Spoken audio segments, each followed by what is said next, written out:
Boker Tov, Chavrim, I'm Stephen Ben-Nun. You're watching Israeli News Live. Breaking news this morning coming out of Russia. Maria Zakharova, Russia's foreign spokesperson for the government there, has stated that Russia will not give back Crimea to Ukraine, something that President Donald Trump has backed Haley, his United Nations ambassador, who stated recently at the United Nations that sanctions will not be lifted on Russia until the sovereignty of Crimea is handed back over to the Ukrainian government. Now, Russia has spoken, and they will not give back this territory. Maria Zakharova stated here, "We do not return our territories. Crimea is Russian territory," Zakharova said in a weekly briefing, reaffirming Moscow's longstanding position that the issue is permanently closed. Where will that leave the rest of the world? How is that going to leave President Trump? He again is standing in the breach as John F. Kennedy was, and you're going to see in this broadcast here in just a moment, much like JFK, who stood up against the government itself back during the 60s, and how he went against the CIA, the FBI, and was overturning all of the intelligence agencies and trying to bring down the corruption of the government, ended up costing him his life. Now Trump is faced with the same situation. Not saying that he's a saint by no means, but the point being that we are seeing more and more evidence that does suggest that there is something going on in the background to try to topple him from power.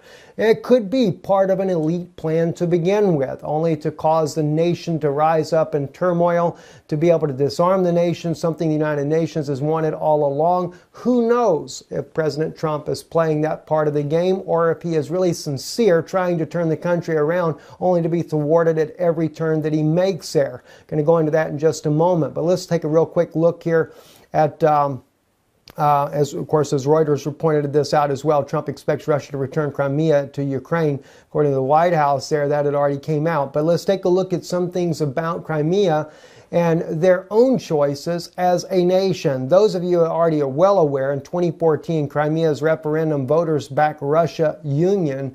That was published everywhere. It was 95.5% of the voters in Crimea have supported joining Russia, officials say, after half the votes have been counted in a disputed referendum. Now, the whole world has come against Russia for this, saying that this was Russia's fault. Why a country is at war, and blaming Russia for invading Ukraine, which was never the case. It was a coup d'etat. Even Miss Le Pen, who was running for the president of France, stated the same thing. There's been many world leaders that have clearly seen that Russia was never the invading force. Ukraine's own the state's attorney found a document recently stating that Ukraine's former president, Yanukovych, invited Russia in because of the coup d'etat that was trying to topple his government, trying to avoid a civil war. Russia did come and secure Crimea, but again, President Putin knew then that the Crimeans never wanted to be a part of Ukraine in the first place, and so it gave him a little bit more leverage, not to mention there was a Russian naval base in Crimea, a strategic point for the Russian Federation, and something that had to be guarded at all cost. Now, just to kind of show you, though, that this is not the first time that Crimeans have been trying to get their autonomy, not just because of the coup d'etat that took place inside of Ukraine, but we can go back. This article right here, let me just kind of back up so you can see what's on right here. refworld.org actually put out this information here, the UN Refugee Agency, the chronology for Crimea Russians in Ukraine. It's a very interesting article. I'll have a link to this inside the video in the description below, so do check this out. Gives the entire history of Crimea, of what they've been going through. Well, not the entire history, only from 1917 forward, after the collapse of Russia under the Tsarist regime there. In fact, before the collapse of Russia and the Tsarist regime, Crimea had been a part of Russia for 200 years. This changed only when the Vatican slipped in their own well, what would you call them, Jesuits. Lenin and Stalin both were Jesuits, trained Jesuits, and they were sent in there to bring about an atheistic belief in the country. The main purpose was to crush the Eastern Orthodox faith, which they went on to dismantle as much as possible. My wife's family, who grew up in the Soviet Union, can well tell you that there was one surviving religion in the Soviet Union that had no problem surviving, and that was Roman Catholicism, but all other religions were forbidden and outlawed. I want to really look at this, though. Starting in 1991, a referendum was held in Crimea on restoring autonomy to the region. Over 80% of the electorate participants, of which 93.26% supported the restoration of Crimea, ASSR, as a subject of the USSR as a party to the Union Treaty. So as early as 1991, of course, this is during the time when the Soviet Union was breaking up, but they still wanted to be part of Russia. Why? Well, ethnically, Crimea is some 90% Russian descendants to begin with. They have been part of the Russian Federation for 200 years, since 1917 and on. So they've always been identified as part of Russia, never really as part of Ukraine. It also speaks in here about the 1954 Crimea being handed over to Ukraine. And in fact, there was another article that I read already that 1954 was also deemed to be an illegal handover to Ukraine. Any of the autonomous governance that would be handed over to Ukraine, that this was all done illegally. Crimea has already voted on this. But we find on several occasions, all the way to 1994, that Crimeans have constantly voted in order to have their independence of Ukraine and to be either be independent or part of Russia. And this is something that was continually stamped out by the Ukrainian government, and they just never have been able to secede from them. But yet they have tried over and over and over to get away from Ukrainian rule. Well, mainly because we see a lot of fascism in Ukraine. And this is not what Russians want to be a part of. This is something that the Russians fought against in World War II, and something that Ukrainians absolutely have no desire to be a part of. So you can take a look at this article. Very interesting. It shows all the different times that they tried to vote for their independence. But it was never really granted until 2014, when the nation goes into a civil war of sorts because of the breakup of Ukraine and the toppling of the coup d'etat. Then Ukrainians begin to fight against each other, more so on ethnic lines, the Russian versus the non-Russian Ukrainian citizens that begin to fight with one another. Moving on into other news here, InfoWars. Russian insiders fear Washington establishment will assassinate Trump. This is something that has just come out that came out yesterday by Paul Joseph Watson there. It says Russian insiders are fearful that Washington establishment will attempt to assassinate Donald Trump, according to a magazine with deep ties to the globalist elite. Wouldn't doubt it. The Illuminati, the elites, all of them are nothing but a bunch of devils to begin with, and I'll have no part of any of that. The revelation is buried deep within a foreign policy article about how the Kremlin is confused about how to respond to Trump's role as a revolutionary insurgent with a mission to dismantle America's old regime.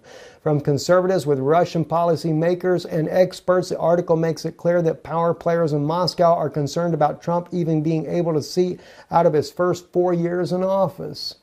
Well, it seems to stand true, as we mentioned to you already. I know some people don't like it when I compare him to JFK, but if you look at the things that are going on in the Trump administration and not just look at Trump as the man himself, maybe you might begin to realize that he is acting more like JFK, especially those that he has appointed, some of the ones that he's appointed with him, such as the case of Michael Flynn, the general that has now been let go by the administration. This article here on Bloomberg, written by Eli Lake, was interesting. Can't say I agree with everything that Eli has to say in his views here, but one thing he does bring out is the political assassination of Michael Flynn.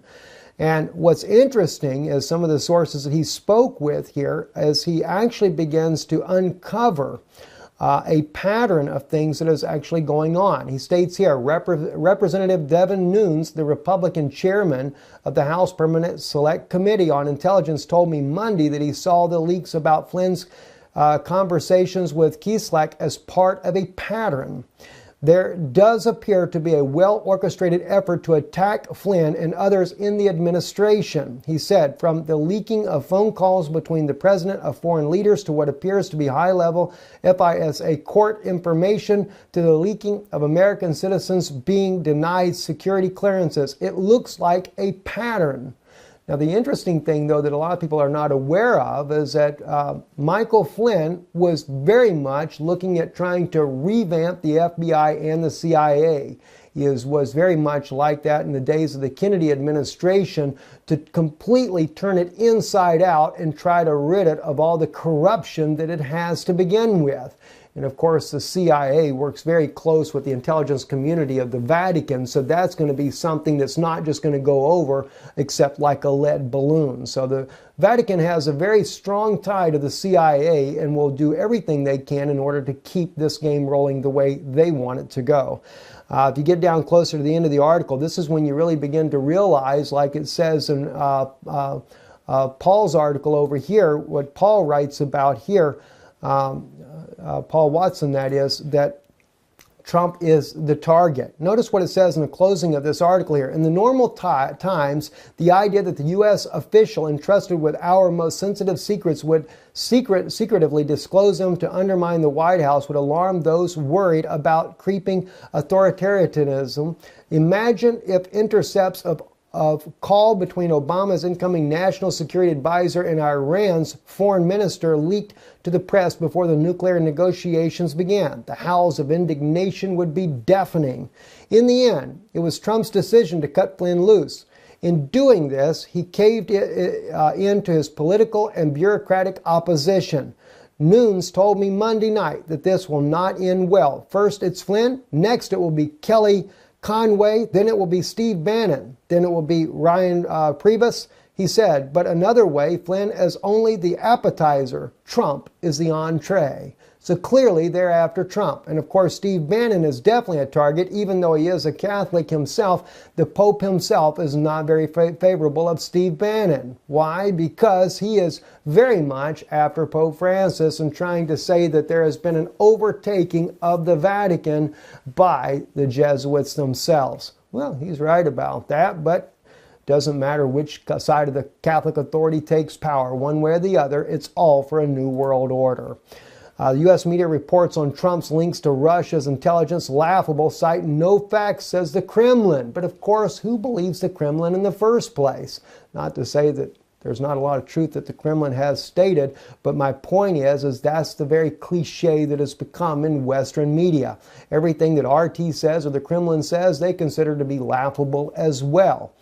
But the thing is maybe the Kremlin is actually telling some factual information. It says Moscow has criticized a news report alleging associates of Donald Trump had numerous contacts with Russian intelligence during the election, with the Kremlin spokesman complaining that it's hard to distinguish fact from fiction in the U.S. media lately.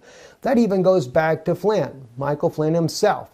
The thing was the conversation was disclosed to the public of what was actually said. And yes, Moscow's own man actually asked about the lifting of sanctions. But Flynn did reply to him. That will be something that we will discuss with the administration once he is in full power. All right, so the thing is he didn't break any laws, and that was something that was also acknowledged. But they say that Flynn was a concern. But kind of like the article that is written here, that we saw here on Ref World. You can, excuse me, not Ref World there, but the article that was written about this to begin with, you cannot help but wonder, the political assassination of Michael Flynn, that there is a conspiracy to take Trump out. If you ever want to talk about bringing about a new world order, that's what really concerns me there. It seems, though, that Trump is really trying to do good for the country. Maybe not in every way that I would like or you would like, perhaps, but the thing is, it seems that he's trying to do good. But those actions, and especially if something were to happen to him personally or derail him, not even taking the worst that is considered here by Paul Joseph Watson, saying that they would like to assassinate him, but what if they were to take and bring him down out of the presidency because they tried to falsify or link a tie to Russia directly and then say that he is not fit to be president and then impeach him? That would definitely cause a major uproar in the United States. That's exactly what the New World Order would like. They're trying to show that nationalism does not work. And they're trying to do it and not have a war. But at the rate that they're going in the background, Trump wanting to have good ties with Russia, but at the same time, the military establishment is not slowing down whatsoever on its troop buildup against Russia's border. Now Romania. Just last night, I got the information after our last broadcast that Romania has now received 500 tanks, troops, and equipment there. Armored personnel carriers. 500 in the country of Romania. Now, that doesn't say exactly how many the tanks were. It didn't differentiate between who was the number of troops and who was the number of tanks, etc. But the point is the buildup of military power that no doubt threatens Russia's security is something that's becoming of a grave concern. What will be next? And what is really pushing all of this to begin with? The elite of the world? Or is it demonic beings that are in control of the elite of the world? Or maybe are they the very demonic beings to begin with? You know, I have to always refer back. I cannot help but think of the very words of Paul written in the Bible when Paul made the comment, "We wrestle not against flesh and blood, but against principalities and powers and wickedness in high places." I have a feeling that some of these movies they brought out here in the last decade or so here about an alien invasion may not just be as far as fantasy as we think. And maybe these demonic beings, they call them aliens, I call it more demons, fallen angels, that have been trying to bring about wars here on this earth. We know that when there is a war here on earth, there's wars going on in the heavens above us there. Demons fighting against one another. Their kingdom is truly divided, and they're trying to bring down to this earth that division. And that's why they want to kill us off as well. Because why? You, as a child of God, are stronger than those demons are. They don't want you to know that. Think about the times when David faced the giants in the land in his day, the Nephilim. Joshua said, "We are greater than they are and more capable to take the land." Even he stood against these giants that were in the land there. These Nephilim, these sons of fallen angels that were still on the earth even then. I think we're about to be faced with something very similar to that. And by the way, I have to keep reminding a little bit. I will be doing so here for the next few days. We'll take a little break afterwards, but don't forget the meeting we have in Jerusalem. We are going to be dealing with what Israel is about to face. They are facing a tremendous, tremendous fight for survival. And Rome is looking to bring them down. And if the Pope of Rome said he would be willing to baptize aliens, imagine what the Pope of Rome is planning on bringing to Israel as a Messiah. A demon. A demon from another dimension, whatever the case may be. Is this what CERN's all about? I have no idea, but we are going to warn the Israeli community of just how evil. From a prophetic standpoint, we have seen biblical prophecies that have been unfolding. We've been sharing many of those here with you guys here. Some we have not shared, but we're going to share them with our Jewish brothers and sisters to wake them up because they're about to be in a fight for their life. You can be a part of that. Support it. You can even come to the meeting there. We do have limited seating available, but if you'd like to be a part, send us an email, stephenbenoon@gmail.com, and we'll definitely respond to you. If you'd like to support it, israelinewslive.org. You can go to our website there, you can donate there, or at the end of this broadcast, our mailing address will appear as well. I'm Stephen Benoon. You're watching Israeli News Live. Be sure to check out the channel you're watching this on. We do have friends that have permission to load our videos there, but you won't have the information necessarily unless they think to put it in there in the description below. So look to see that you're on Israeli News Live on YouTube. I'm Stephen Benoon. Shalom.